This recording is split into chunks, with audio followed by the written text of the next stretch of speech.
Hello, everyone. We will continue the first article of the Creed in I believe in one God. Now we're going to focus on who God is as God has revealed God's self through divine revelation, revealing himself to people so that he can build a covenant community of faith.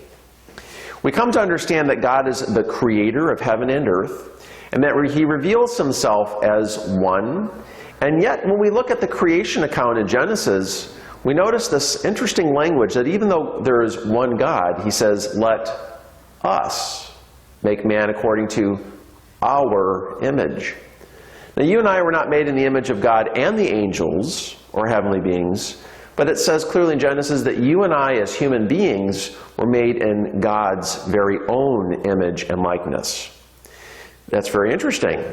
He did not just make us all as males. He didn't make us all just as females.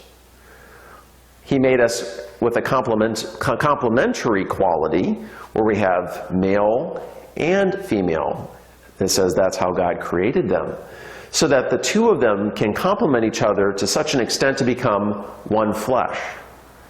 Now that two quality, that plurality quality is so powerful that when the two that he has made come together to become one flesh in love, you can actually give it a name 9 months later as a child of their own. And so that means that the love of a husband and a wife has the power to generate a child and perhaps several other children as they can go on throughout life.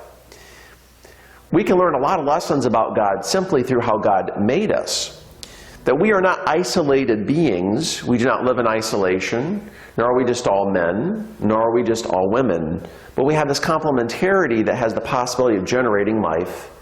And that doesn't come really as a big surprise, because when we see the let us make man according to our image in Genesis, goes to show us that God will reveal himself as one in three, and three in one, in the revelation of God, ultimately in his Son, Jesus Christ. We'll get a very clearer understanding of who God is.